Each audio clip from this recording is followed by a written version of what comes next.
An annoying trend I've noticed, people on the ZBrush subreddit pretending to be new when they very clearly aren't. I'll show you what I mean. Finished sculpting my first miniature. That's your first one, is it? So you've just picked up the software, you're fiddling about with it, and that's what came out. Are you sure your first miniature wasn't something that looked a little bit more like, oh, I don't know, this? I have finally completely finished my first model. Tried to render, but still have a lot to learn. Now, either we have a different definition of what first means, or my intelligence in comparison to these people is that of an amoeba. Because this was my first one. His name's Keith, and he shouldn't exist. I don't really get the point behind this pretending to be amazing at the start, because everyone knows you're lying. If you start something you've never done before, you're going to be terrible at it. It's just the way things work. I've been designing now for 6 months, and some of them have worked and I've been quite happy with, and some others, not so much. Let's start with the not so much. The first thing I ever printed, a pancake.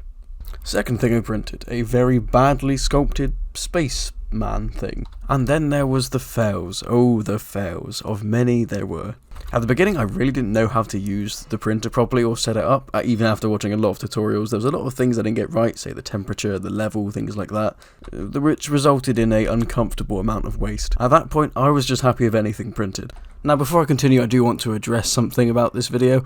You're about to see some painting, which will make you sad. So hold yourself back from that keyboard. I know I can't paint, and neither can anyone else who's painted any of the miniatures you see in this video. This is my first ever successful print. I was really happy with it when it came out because it didn't come out in 1,000 different broken pieces, and it wasn't a little puddle of gunk on the plate.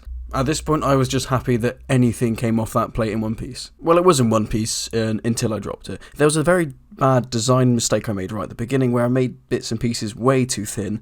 Also thin to the point where they didn't really make sense. So the ankles on this one and the feet on this one were just so small that breaking it was really easy. A nice thing I found with this design though is that even though it was really, really basic, because it's a creature that doesn't exist, there's nothing that you can compare it against, so it's a little bit harder for it to look terrible. Unlike this person here who's sculpted KSI and made him look like he has downs. I'm not hating on the designer, I know I can't do a better job than this, but this is still funny. Next up is the poster child for why you have to use primer. I don't really understand why, but there's a trend of people drawing cutesy pictures of mushrooms holding knives. My partner was a fan of these, so I just made them one. Design was very basic, they were happy, and I made a cute little Christmas ornament out of it as well. Now on to the next series of prints, which is basically just me going through and fixing all the stupid mistakes I made in that first design. Firstly, I had to thicken up the weak areas like the feet and the ankles to make it a bit stronger. I also changed out the gun because the first one was just a mess, like its structural integrity design-wise was awful and had all sorts of errors and it was very difficult to print. Another dumb mistake I made in the first design was I made it so that the model actually printed with the base already attached to it, which made it really difficult to support and oftentimes meant it didn't work when I tried to print it. I then looked at the base of the model and I thought the same thing that my father thinks when he looks at me, that there is a waste of space. So I got rid of the circular one and added a rectangular one instead. The next problem I tackled was the scale of these. As you can see, they're all way too big. There is no game, there is no scale where these would be suitable. So I started to make them a little bit smaller bit by bit. The reason they were so big at the start was because I just was struggling to get anything to print. So in my mind as a beginner, I thought, well, if it's a little bit bigger, it'll be a bit stronger and easier to print. And as I worked my way down the scales, I finally arrived at the scale of 28mm. And at this point I'd also changed the gun back again to something a little bit more advanced as I've been doing this now for a couple of months, so my skills had developed enough to make something that looks a little bit better. Although you might not be able to pick out the details here because the camera isn't doing that great of a job. It is a GoPro, it's nothing special, and it's definitely not designed to be doing close-ups like this.